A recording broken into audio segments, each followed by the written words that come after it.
Seja bem-vindo ao Seminário de Teologia e Vida Cristã Palavra da Vida. Você está em mais um curso de teologia cuja proposta é fazer alargar o seu conhecimento na área teológica, um curso descomplicado, contextualizado, provocativo, reflexivo e que faça sentido para a nossa vida cotidiana, porque entendemos que não só a construção conceitual da teologia, respeitando as correntes da teologia construída nesses quase 2000 anos, mas isso só não é suficiente. Nós pretendemos que a partir do entendimento bíblico, dos conceitos esclarecidos, nós possamos reproduzir isso em uma espiritualidade no nosso cotidiano e nas relações. Seja bem-vindo a mais uma aula do curso de teologia do Seminário. Hoje nós vamos iniciar, então, o estudo de mais um livro da Bíblia, como é a proposta do nosso curso, estudar todos os 66 livros da Bíblia, e hoje nós vamos iniciar o livro de Isaías,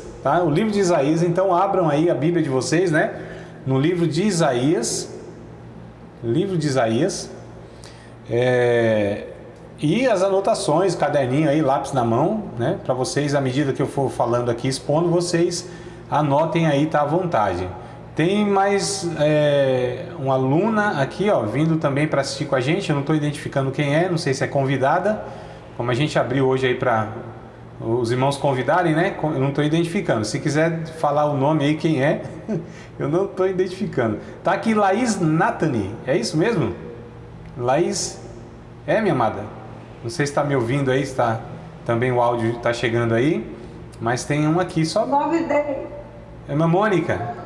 Mamone, coisa boa. Então é Laís mesmo, Laís? Laís, só dá um sinalzinho para eu saber se você está ouvindo aí, o áudio está chegando bem para você, tá tudo certinho. Se puder dar um sinalzinho, a gente fica mais tranquilo, senão fica uma angústia aqui no meu coração, não sei se do outro lado tá tudo certo, Mas se puder, tá bom?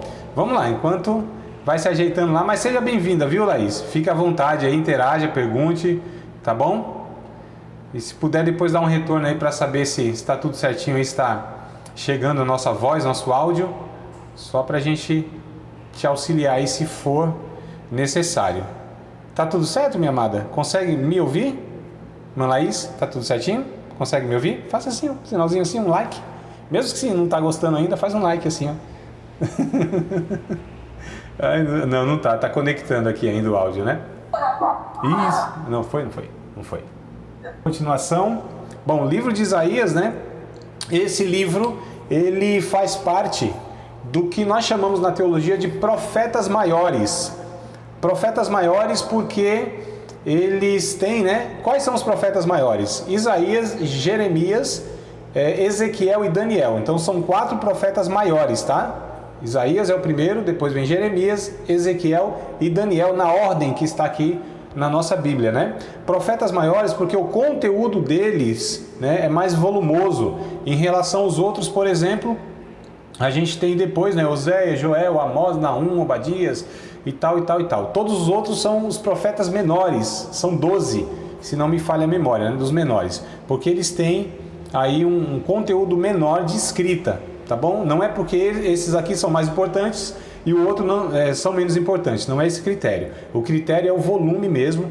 E dentre, inclusive, esses 4, os profetas maiores, Isaías é o que escreveu mais, ou seja, é o maior dos maiores, Se os outros 3 lá têm 2 metros, esse aqui tem 2,10 metros, é um pouquinho maior do que os outros, tá? Então, ele já vai mostrar para nós aqui que tem 66 capítulos. Então, se a gente pega Daniel, por exemplo, tem 12, Ezequiel, nem lembro, deve ter 50 e pouco. Enfim, ele é o mais extenso, esse aqui de Isaías. É conhecido também como o Evangelho do Antigo Testamento. É bem curioso isso. Se vocês quiserem anotar, eu acho bem curioso, porque poucas pessoas trazem essa expressão. O livro de Isaías é o Evangelho do Antigo Testamento. Por quê?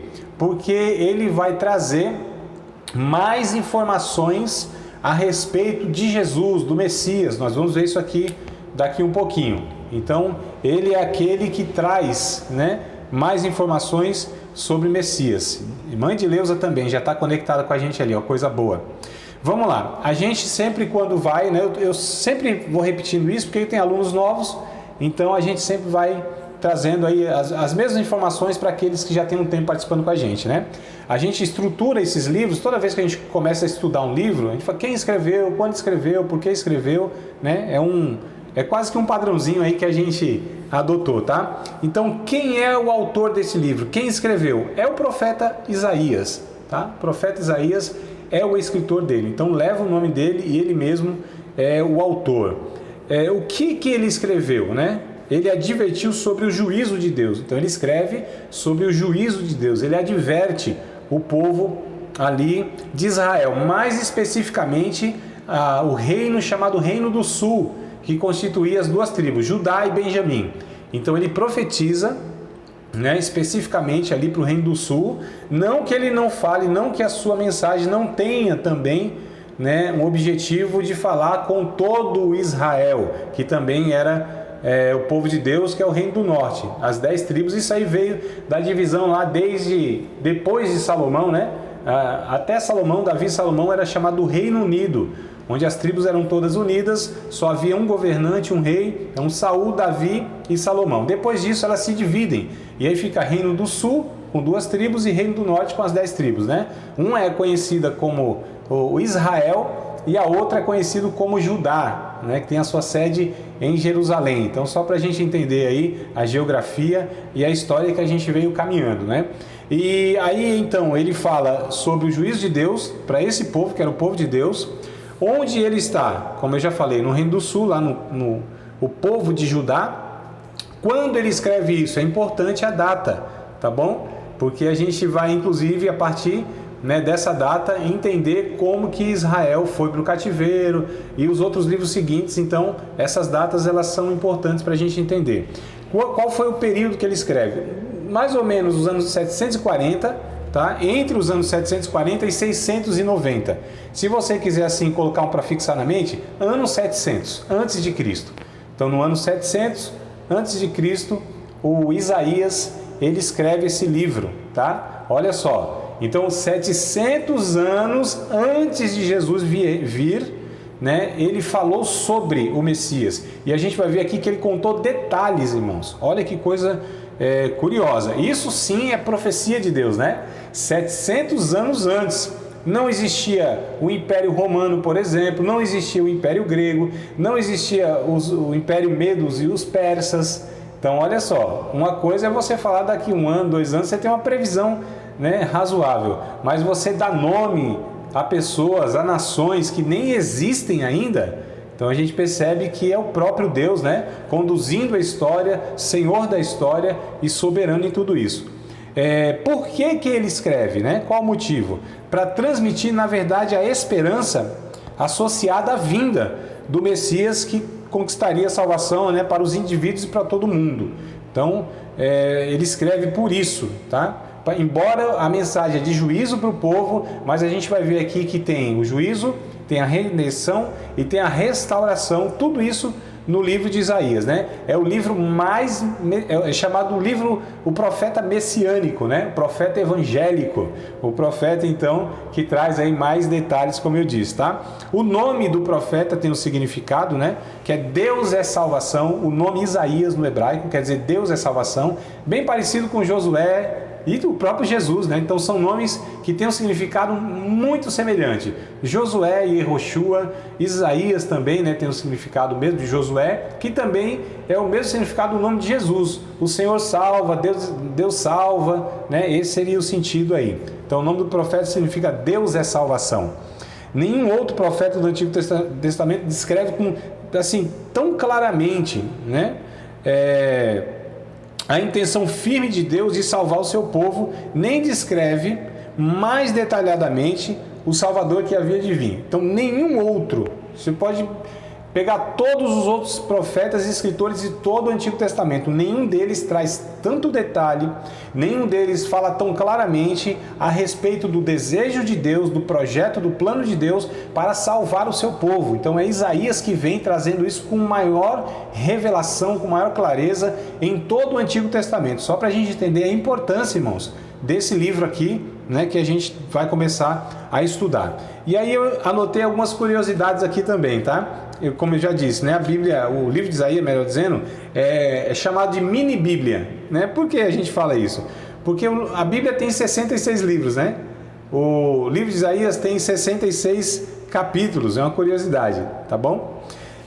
Se não tivéssemos evangelhos, eu acho bem interessante isso também, essa informação, se a gente não tivesse os evangelhos lá, Mateus, Marcos, Lucas e João, para descrever, né, a pessoa, a obra, a natureza de Jesus, Isaías nos traria informações suficientes.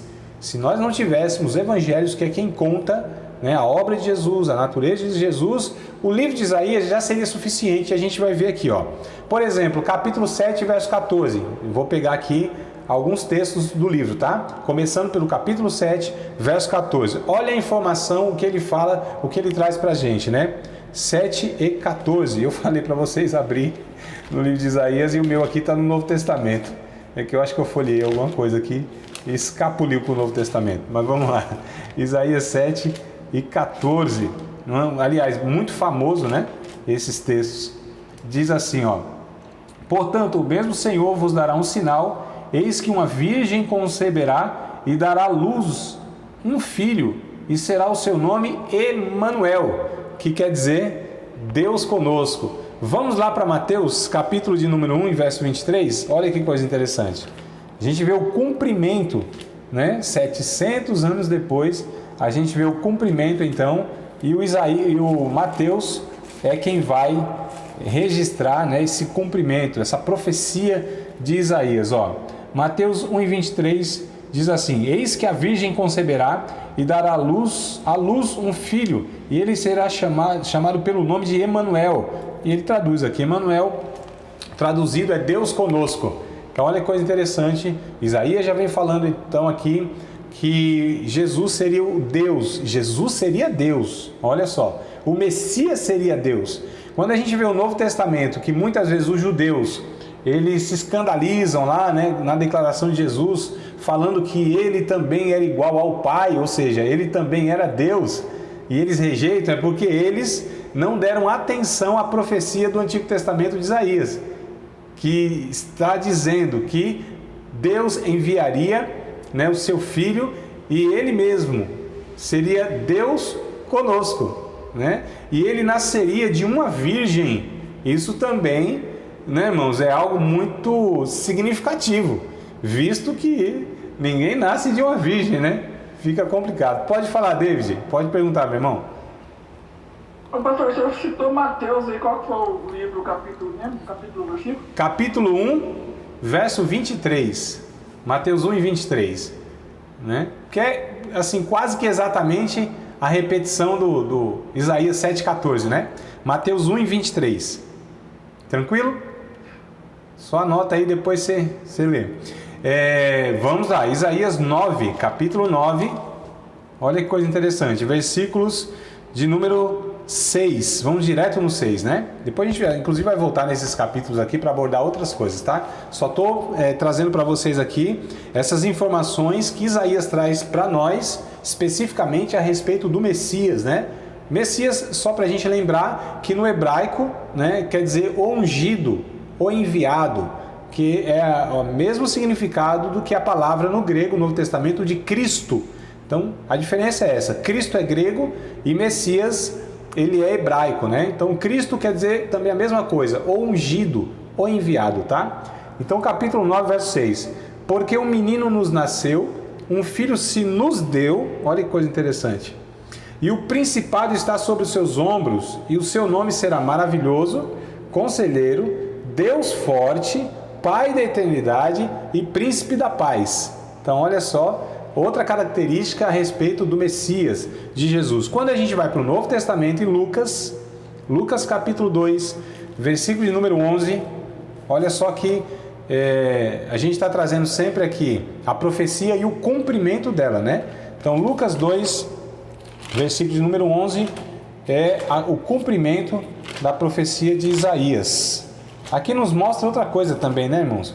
Como a Bíblia, ela é um livro de profecias exatas, profecias cumpridas, né, harmônica, e ela mesma tem essa autoridade de afirmar a sua veracidade, mostrando os cumprimentos das suas declarações proféticas, né?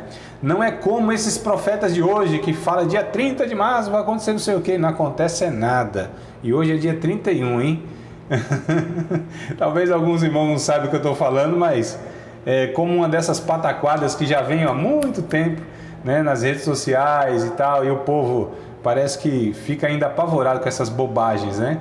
Não leem a Bíblia, não estudam a Bíblia e acredita nessas pataquadas aí. Então, algum cidadão aí que as pessoas têm como um pregador do Evangelho, uma coisa, irmãos, é você estar equivocado em uma opinião teológica.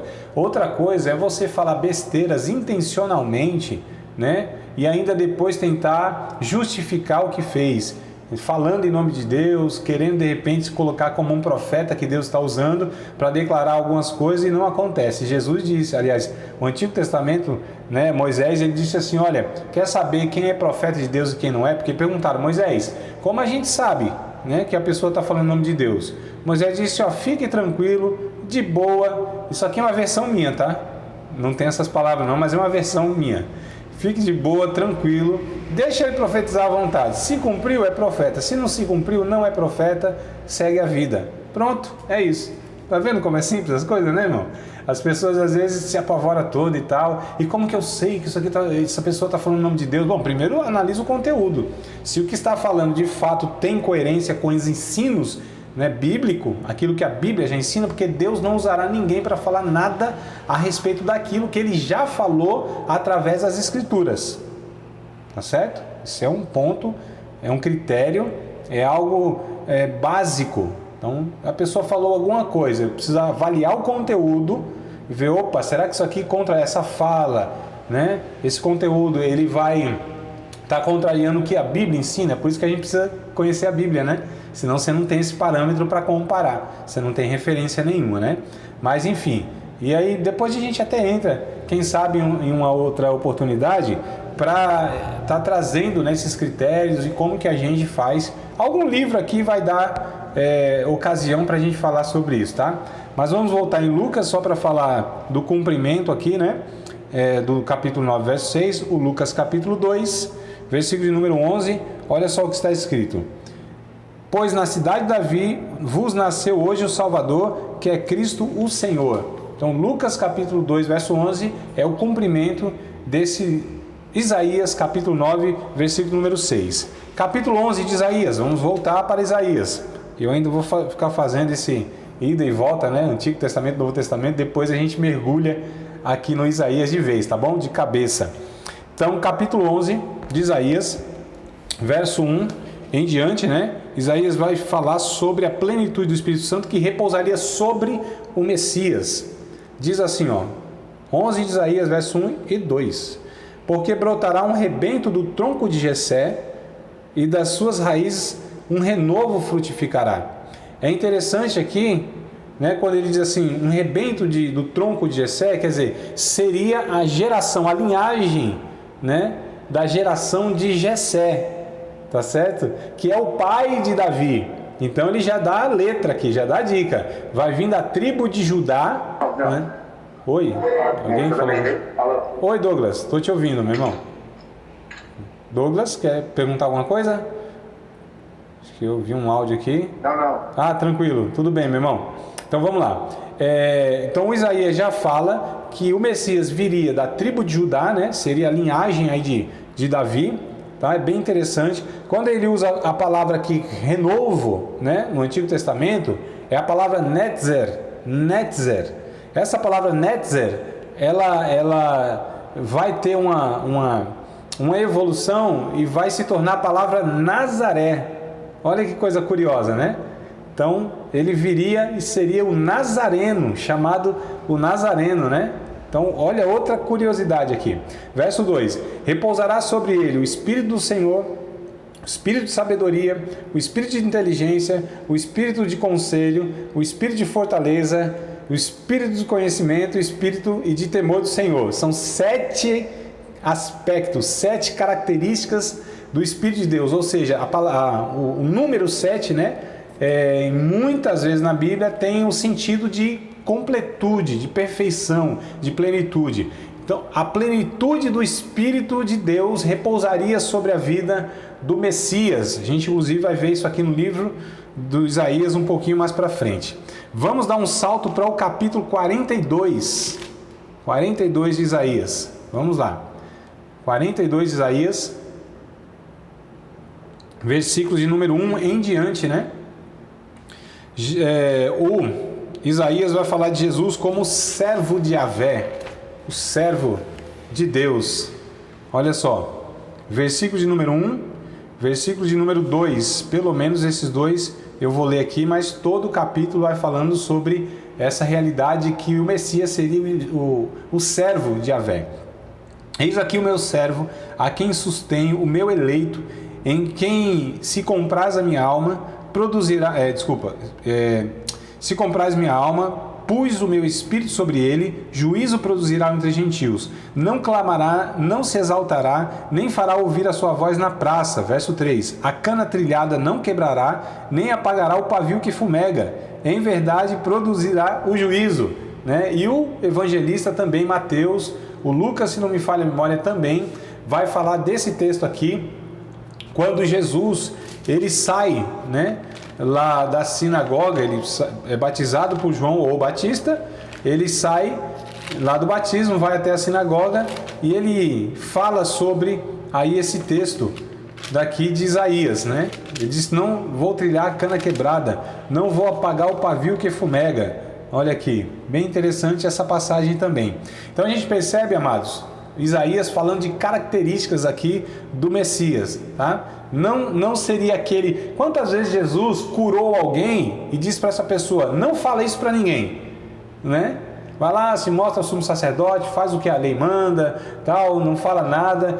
Essa característica do servo do Senhor, humilde, aquele que não veio para se exaltar, aquele que não veio para clamar nas praças, no sentido de se autopromover, né? Então, o servo do Senhor, bem interessante. Capítulo 52 e o 53, vamos lá, Isaías 52 e 53. Eu estou passando para vocês as características do Messias que o Isaías passa para nós, que seria suficiente para nós conhecermos a natureza, a obra, a missão de Cristo e a pessoa de Cristo, tá? Eu só estou pontuando, mas se nós estudarmos esses pontos, nós vamos ver quanta informação tem a respeito de Jesus.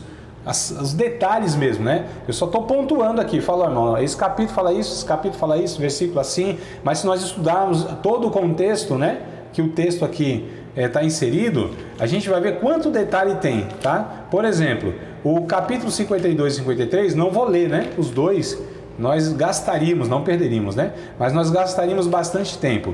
Mas eles trazem detalhes assim, eu até vou ler talvez um trecho ou outro aqui, mas não todo, porque não é a proposta nossa aqui, não tem como a gente estudar o livro capítulo por capítulo, todo ele, né? Muito extenso. Então eu vou dar para vocês só esses caminhos, algumas explicações, alguns pontos. Inclusive, nós vamos fazer com o livro de Isaías o que nós já fizemos com uns 2 ou 3 livros aí.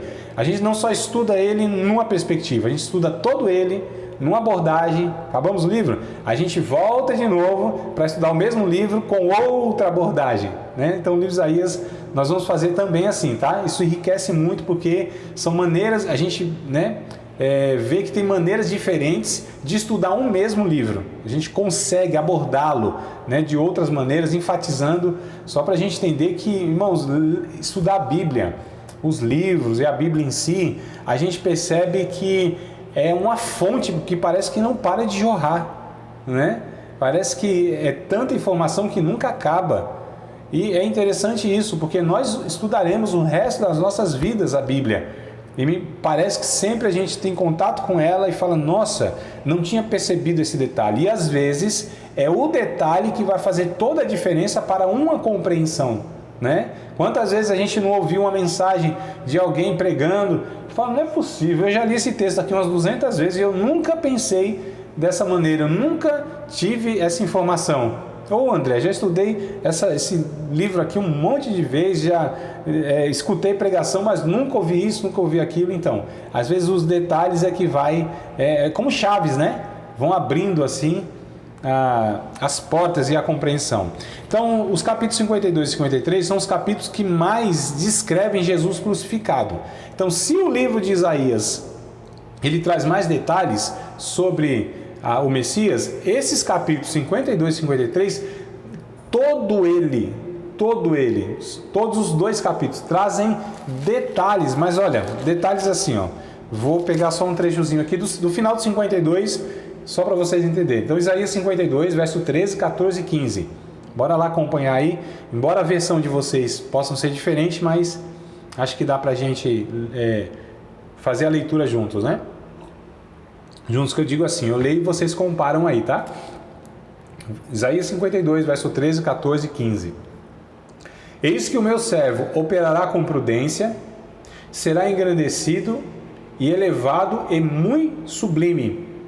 Como pasmaram muitos à vista dele, pois a sua aparência estava tão desfigurada, mais do que o de outro qualquer, e a sua figura mais do que a dos outros filhos dos homens. Assim borrifará muitas nações, e os reis fecharão a boca por causa dele, porque aquilo que não lhes foi anunciado verão, e aquilo que eles não ouviram entenderão. Inclusive, amados, olha só, o texto vai dizer que Jesus, né, depois de 53 também vai ter outro versículo que vai confirmar esse detalhe, essa informação, que Jesus ele estava desfigurado, nenhuma beleza víamos, né, para que o adorássemos, para que o desejássemos, é o que está escrito em 53, mas não é que Jesus era feio esteticamente, não tem nada a ver, tá, irmãos? Né, eu vi até esses dias aí, minha mãezinha, ela até me perguntou, filho, me ajuda aqui, porque um irmão aqui, um pastor aqui, ele declarou que Jesus era feio, né, por causa do texto aqui, né, nenhuma beleza vimos, e ele até comparou, ele falou, irmãos, vocês não estão vendo, eu sou feio, mas sou homem de Deus. Eu falei, mãe, de fato o pastor que está falando aí, ele é feio mesmo, mas Jesus não era não. Fala para ele é feio, homem de Deus, mas é feio mesmo, eu também acho ele feio. Mas não é o que o texto está falando de Jesus, tá certo? Né? Então ele mesmo falou que era feio, quem sou eu para falar que não? Então ele é feio mesmo. Aí eu falei para minha mãezinha, ela falou, filho, porque eu penso assim, assim, assado. Eu falei, tá correto, mãe. Tá correto, é assim mesmo. Então, o Isaías vai descrever Jesus na crucificação. Esse detalhe mesmo, que ele estava todo desfigurado, né? Então, que beleza era visto em um rei que estivesse humilhado, crucificado para ser morto. Então, esse é o sentido. Que os judeus olharam e falaram, mas qual é a beleza que nós vemos nele para que nós desejássemos um rei assim, humilhado?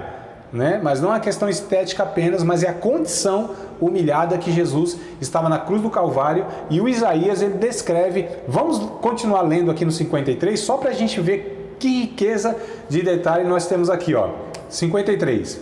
Quem deu crédito à nossa pregação e a quem se manifestou o braço do Senhor? Quem usa esse texto aqui é Paulo lá em Romanos, se não me falha a memória, tá?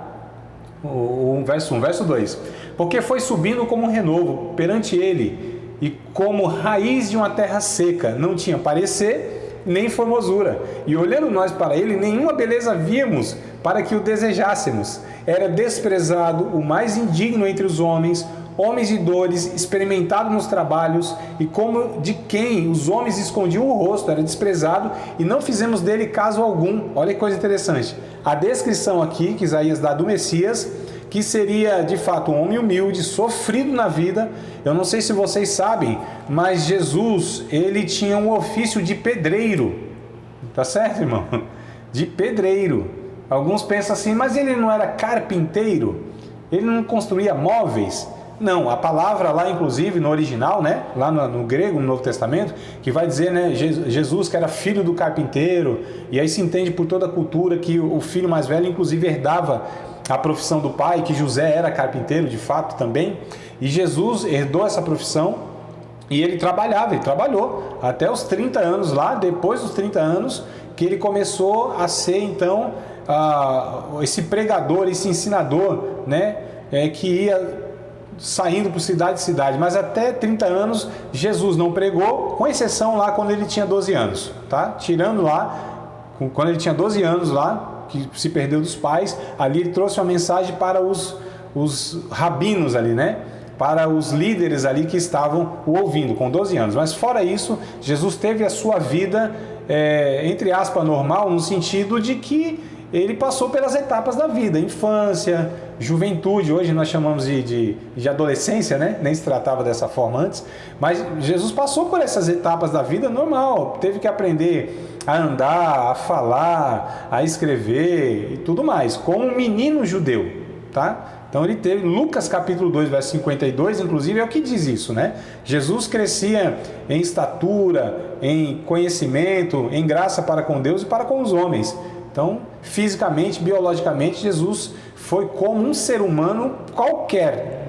Eu estou falando nesse desenvolvimento humano, físico, psíquico, tá? E espiritual também, porque ele foi crescendo, né, na compreensão de quem era Deus, de quem era ele em relação a Deus e quem era Deus em relação a ele. Então, com 12 anos ele já sabia disso, até ele falou: vocês não sabem que me convém estar na casa do meu pai? Então ele sabia a sua missão, quem ele era e quem era Deus. Com 12 anos Jesus era maduro, muito mais maduro do que a maioria de nós vai chegar a ser, com 12 anos, meu. Porque ele tinha a clareza de 3 coisas que eu julgo que muitos de nós, muitas vezes, não vai ter essa clareza como Jesus teve. Quem é de fato Deus? É o Pai dele, né? Quem é ele? A sua missão, a identidade dele. Olha que coisa interessante, né? E o que ele tinha que fazer exatamente, tá certo? Para que ele veio. Com 12 anos Jesus já tinha essa clareza, só que ainda era um menino, né? Então viveu sua vida com 30 anos. Lucas, inclusive, também é o que vai dizer. Lucas, ele diz com 30 anos é que Jesus começa o seu ministério. Então, só para voltar aqui, era um pedreiro, porque a palavra lá é arquiteto, né? A palavra arquitecto, que quer dizer aquele que principia a casa, aquele que começa a casa, é o pedreiro, homem de dores, né? Jesus trabalhava no pesado, irmãos. Então, Jesus, ele de fato nos dá o exemplo também, nesse sentido de ser um homem que trabalhava, né? Um homem que não era preguiçoso. Só para dar um avisozinho rapidinho, vai cair aqui, tá bom? Como a Laís e o David, né, ainda não estão habituados aqui às nossas aulas, daqui a pouco cai alguns segundos aqui, ó. Vai cair a ligação, vocês entram no mesmo link que a gente volta na segunda parte da aula, tá? É que a gente tem um tempo resumido aqui, né? Então, tá, caiu aí a ligação, eu parei de falar aqui, vocês entram no mesmo link que a gente vem para a segunda aula, tá? Aliás, eu vou fazer o seguinte.